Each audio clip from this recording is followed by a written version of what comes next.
Aambushing ko kayo habang nagtitimpla kayo ng kape. Guys, dumadami ang followers mo. Oo nga. Nakakatuwa naman, ano? Luzon, Visayas, Mindanao, marami nang nakakakilala sa'yo. Kasi nabalitaan nila na kahit hindi taga-Kalumpit, ino-opera mo. Oo, basta may problema ang pagkalusugan. Sige, kahit taga saan. Kaya lang nga, they have to come na dito sa bayan natin. Hindi naman tayo pwede pumunta doon at sa Mindanao. Manahin mo. Taga Mindanao, ilan yung taga Mindanao na nag-ano sa akin? Tapos, Samar, Bisaya. Dito sa Luzon, dami. Mga taga Pampanga, mga taga Cavite, mga taga Laguna. Kakatuwa naman. Talagang marami pa rin ang may karamdaman na hindi makabil ng sa doktor o sa ospital. Kaya ito nga, ginagawa natin. Especially dito sa atin, sa Kalumpit, kayo tayo ng isang maliit na clinic para may operating room, para kahit paano, masagawa natin yung mga kayang gawin ng mga problema pagkakatawan nila. Ano? Pero sinasabi ko, guys, pasensya na kayo. Alam ko magagalit kayo sa akin. Kasi alam ko namang limitado ang oras nyo eh. Kayo hindi kayo marunong tumanggi. Siyempre, may mga iba rin tayong aktibidades gaya nito. Wow. Yun nga lang, ang problema natin, siyempre, pangalawang punong bayan ako dito sa Kalumpit, may mga activities tayo na kailangan ding hanapin natin, ano? At puntahan, halimbawa, kaya yung regular nating pagkiklinik, halimbawa, every Wednesday, that is our regular clinic, na iba ng araw, no?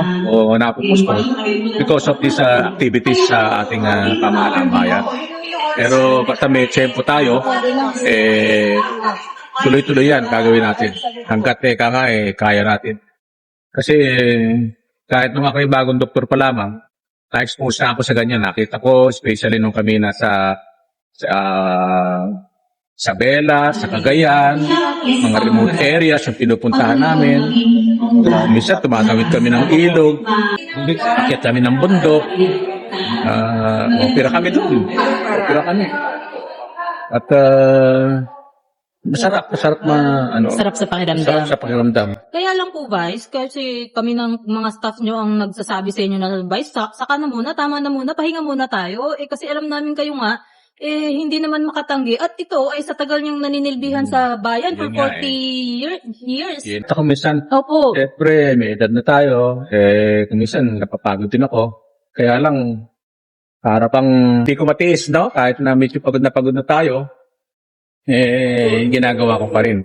Actually, kasama ko yung mga staff natin papasalamat ko sa staff natin. Pagkat kung ano man ang nagagawa kong tulong, kasama ko yung mga staff natin at iyan pinasasalamatan ko. At sa dami po ng natutulungan nyo, Vice, wala na ni isang mag-iisip na, ay, ginagawa lang to dahil sa boto. Dahil nationwide, tumutulong kayo. Ang totoo niya, kahit nasa Maynila ako, sa hospital base ko, nung araw kasi masipag ako kung saan sa hospital ako nagpupunta, Pampanga, sa Quezon City, Manila, Caloocan, meron ako mga clinic. Pero ngayon, siyempre, nakabase na lang tayo doon kung saan ako sanay na hospital.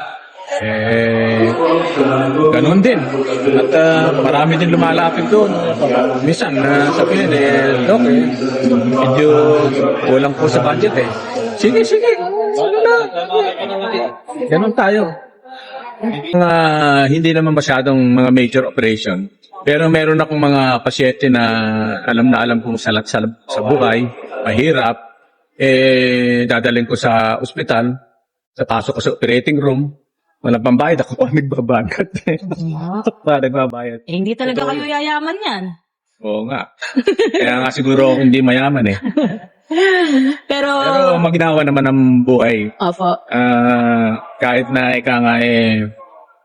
hindi tayo nakapaniningil at hindi tayo naniningil ng mga pasyente, ibang katulong ka, nakita mong minsan lumuluha sila, Dok. Papasalamat po kami sapagkat ano po ba ninyo yung bukol ko nito? 20 years na ito nasa katawan ko, hindi ko mapa-opera.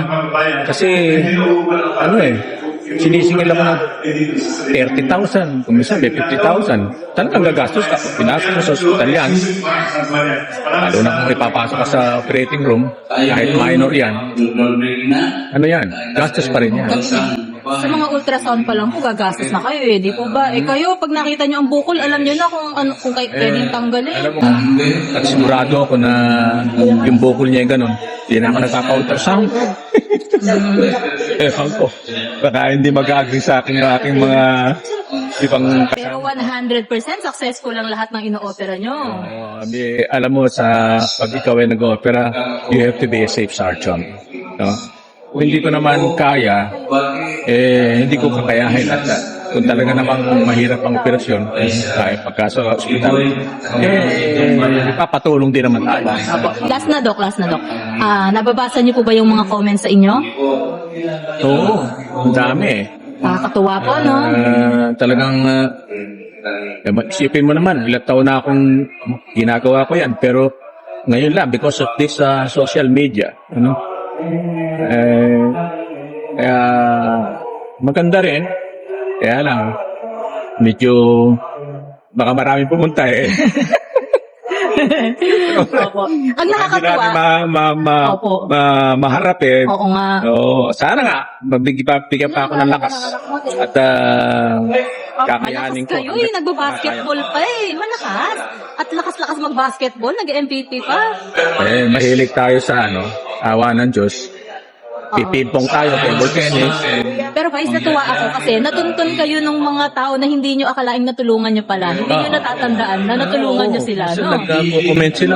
Ako po yung inoperahan po niya noon eh. Hindi nyo na matandaan. Sa dami. Dami. Talaga.